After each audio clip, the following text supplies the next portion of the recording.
Okay, so it's been a while. I didn't mean for it to be so long, but we're here now. So now, with that little hiatus, I said that I would look up video games to see if there was one for Phantom of the Opera, and I found one. So I was excited. I was so excited to find this because I really didn't think that there was a video game for Phantom of the Opera. But the 80s and 90s, they were making a video game for everything. I mean, they made a video game for um the Lone Ranger. So I think they made like three. But so we're going to talk about this.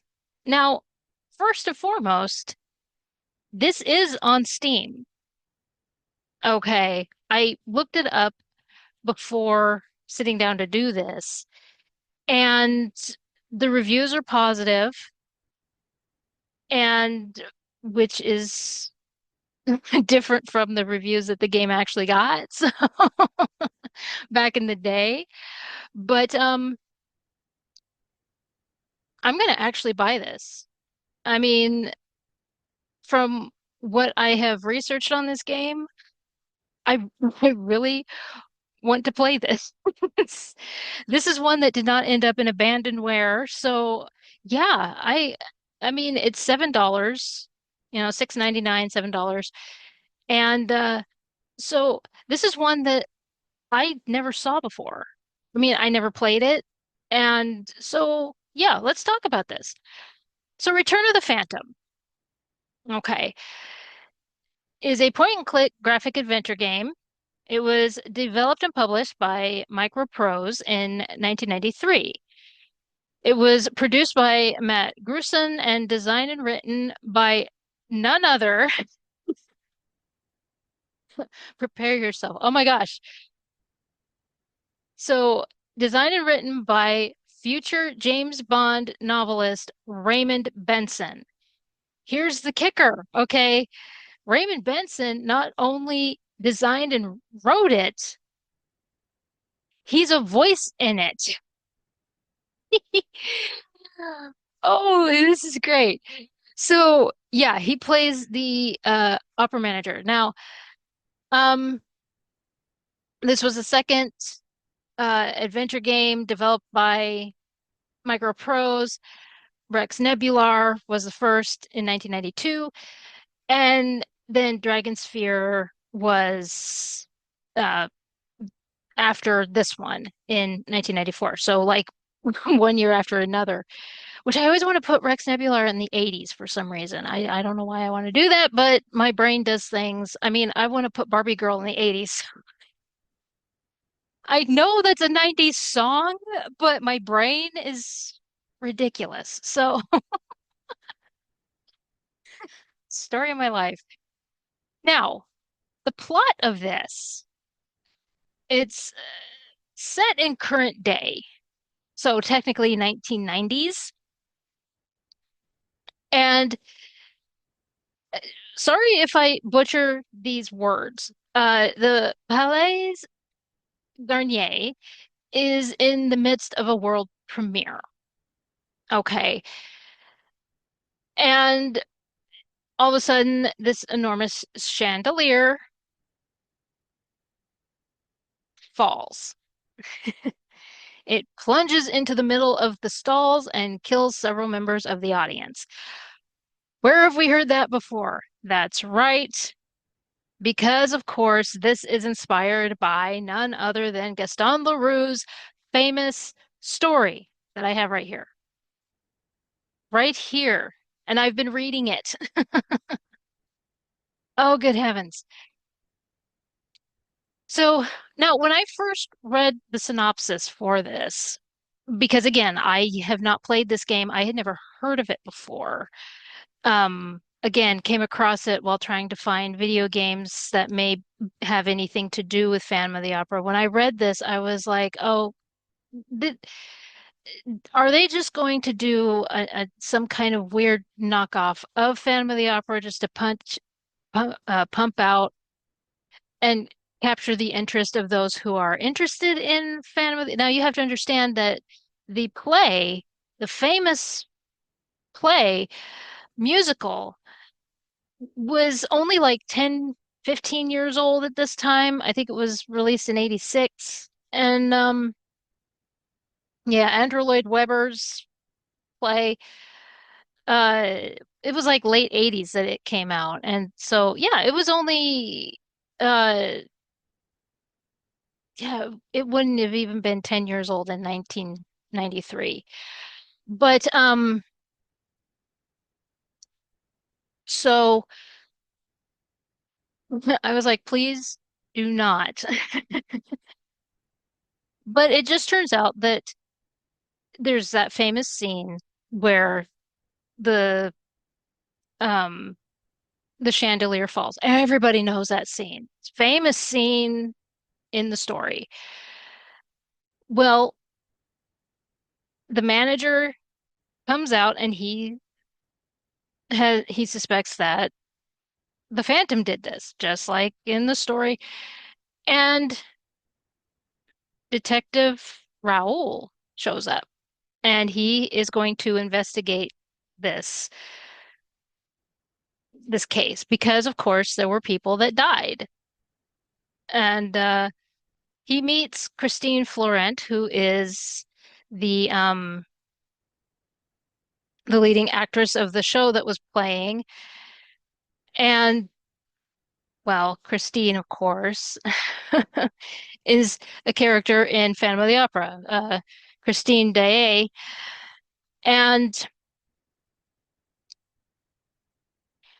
um, here's the thing. This is a time travel. I love it. I love this because, as it turns out, Christine Florent is connected to Christine Daae. And so that's one of the reasons why the Phantom, Eric, is doing what he's doing and everything. And so it sounds interesting to me. I want to play it. I want to. So again, I'm going to go ahead and buy it. I'm going to, since it's on Steam, I'm going to go ahead and buy it. You have my money, okay? But yeah, because I'm not going to go through the whole synopsis. I mean, basically, it is that this inspector, Raoul Montand, he is inspecting this case at this opera house. He is trying to figure out what is going on and why Eric is doing this whole thing because, and then somehow ends up back in time and uh there's all these connections. Now, as for the reception, well, before I say that, okay, so I was looking at the graphics, which I've been showing pictures here, I'm sure, when I go into editing. Like I've said before in a lot of these, when I talk about video games, there are games that the storyline would be stupid. I mean, we talked about Nosferatu and how that plot line was the dumbest ever. Then you have the final boss, and of course, you look at the background, that stained glass was all it was pixels, that's all it was. And so you have this stunning background and everything. And so the graphics were really neat for a background alongside this kid fighting Dracula, because that's who Nosferatu is, basically. And yeah, I mean, there's a lot of those games that are just the worst of the worst storyline, but the graphics give it a pass. There are a lot of those horror, especially, that they're just awful, but they get a pass. And well, here's a point and click game that they basically are kind of copying the story. You have the chandelier falling and everything, but the graphics again are amazing. I mean, this is 1993. You have to think about what was released already. You have LucasArts doing their thing. Simon and the Sorcerer, I believe, came out around this time. Elvira put out her game, that horror game and everything. So, yeah, these graphics are gorgeous, are absolutely gorgeous. And the the point here being that every time you put out a point and click game, it had to be unique from everybody else. And especially with LucasArts being being a hard one to compete with at the time, I'm sure, because you had Monkey Island and then Indiana Jones. And I don't think they had a point and click for Star Wars. I mean, the other games were amazing anyway. And but they did have like Sam and Max and and those. Uh so that said, there were some good reviews for it. Quest Buster called Return of the Phantom a high quality game with few bugs. Praised the game for having used professional actors, which I tried to look up the actors to see if they were doing anything. There's one, Stuart W. Howard, who played Raoul. He, what was the latest thing that he did? He was in a soap opera back in 2003. And oh, 2 years ago, he was in something, Lost in Tomorrow. So, yeah, he seems to be the only one that's actually doing anything right now. Um, but the others I tried to look up. One of them has the same last name as somebody that worked on like Danny Phantom and some of the other Nickelodeon cartoons and everything, like the voice acting. And so I got excited. I was like, well, that's really cool. No, it was the wrong first name. It's like, damn. Oh well. Okay. A designer with real world experience in Broadway theater and an original Bach inspired score. Oh, now I really want to hear that score. Um, the magazine also wrote that Macro Pros used their own unique adaptation of a classical animation, overlaying process, producing a very lifelike final animation video. And numerous digitized sound effects round off the experience. And I mean, like I said, the screenshots that I saw were, I mean, they look like they are inspired by like stills from the silent movie and any other like yeah. So now computer gaming world tore it apart. Yeah. Or was it? Yeah, it was. In 93, October of 93, they called the game's plot gripping and intriguing and criticized the slow movement speed and lack of keyboard shortcuts. And let's see, in the game, offering only 12 to 18 hours of gaming for the average player, giving the 69.95, which would be $150 today, price, given the price, it praised the rotoscope animation as fluid and lifelike as that of any computer product to date, and rich and full music. Yeah, uh, now the 12 to 18 hour thing, it's funny because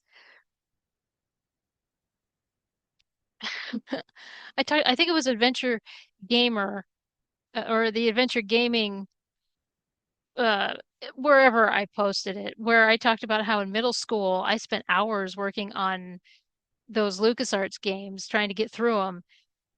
And now it's like maybe 6 hours, maybe. 4 to 6 hours. And it depends on, like, with Fate of Atlantis, it depends on what uh path I choose a lot of times and that kind of thing. Was my childhood a lie? My 12-year-old life a lie? Oh my gosh. It's funny to look back and think I spent all that time when really it was not even a day that you could get. What was I doing?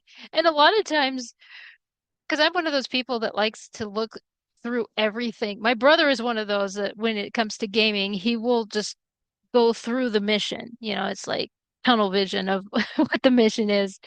Because he'll come in, I'll be playing when I would be playing out there, and he'll come in and he'll be like, "When was that in the game? It's been there the whole time."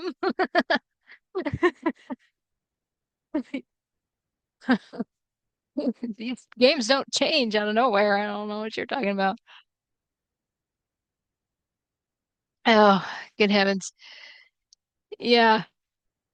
And, for the price, yeah, considering the process that they used for this game, the price is justified. I know there are going to be some people, especially with prices that are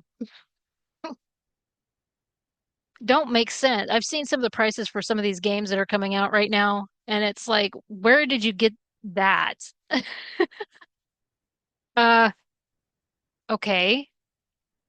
What are you offering in this game that would make me want to buy that? But in this case, it makes sense because of the process that went into making the game and everything. Yeah, you got to think of it that way.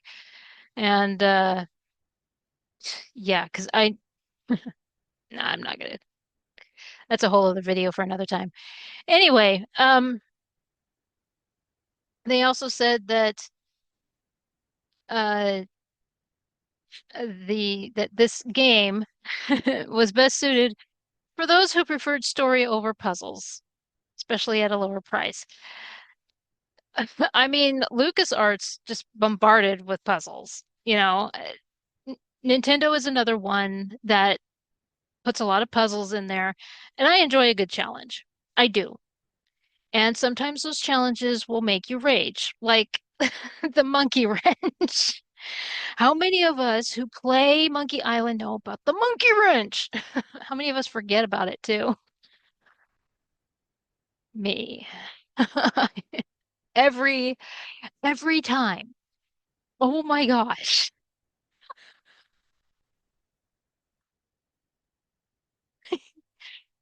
And when Guybrush does that grin, I'm like, you shut your mouth. Because it's like George Lucas laughing at us because he's like, yeah, I did a thing. I did the and yes, you did, sir. To this day. Oh, good heavens.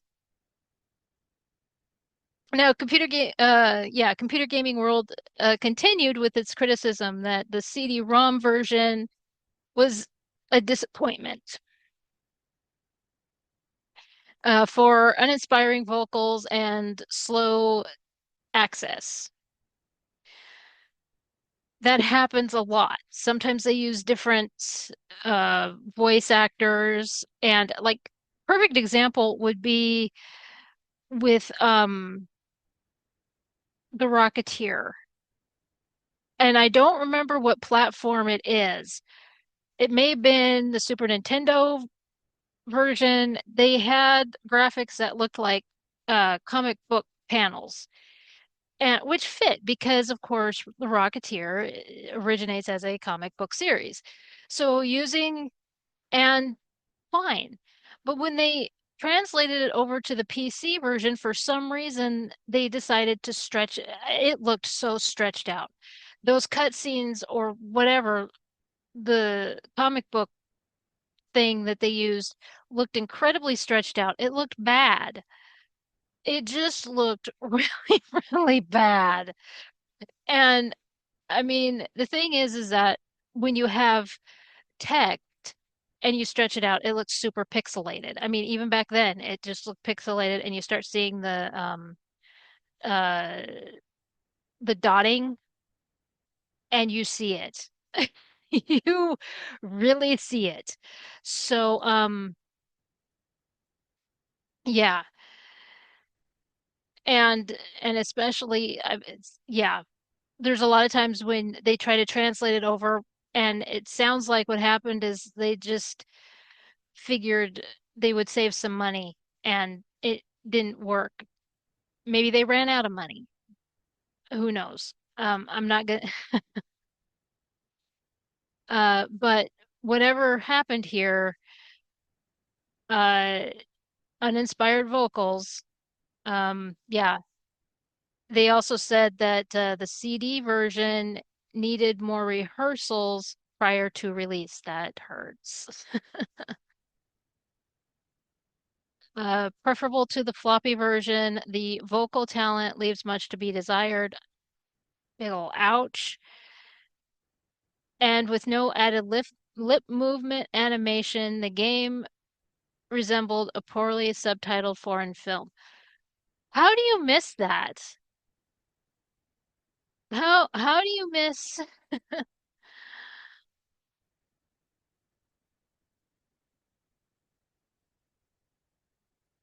that? That would be something that I would expect like in the 80s, like the early mid 80s, where yeah, yeah, that but by 1993, when you're putting these out, by 1993, because of how the pixelation was happening and everything else, how are you not syncing these things? And okay, okay, yeah, that is unacceptable. Now, Power Unlimited gave the game a score of 70%, which isn't bad. And here's why. This is what they said. Return to the Phantom is a great adventure game for beginners. It also looks good, so it can easily keep your attention. It's a pity that the story and the sound are not much. Um, and that could depend on what platform they played. You never know with these. Sometimes with their review, somebody got one platform, like maybe they got yeah, the PC platform, and Questbuster got the other one. Um, let's see, what platforms was it on? Well, it just says MS-DOS, so okay. I would think that it would just be. Uh, okay. You can educate me. It's not like I know everything. Oh, good heavens. Because I just figured because it's a computer, like desktop or whatever. So MS-DOS, I guess there's two different versions. I didn't know that. And you can educate me. I'm perfectly fine with that. So, in closing, this is a game I have not played. It's point and click. It says adventure game, but I would also put it in detective game because of the fact that Raul is investigating what happened. The fact that Monsieur Brie is saying that the Phantom did this. And, Phantom Eric did this, and not Billy Zane's Phantom, although I like that movie. And so, again, can't say anything bad about the graphics. I think they're great. And for those of you that are James Bond fans, yeah, Raymond Benson, he designed and wrote, and he also voiced a character in here. He voiced Monsieur Brie. So anyway, I'll close up here.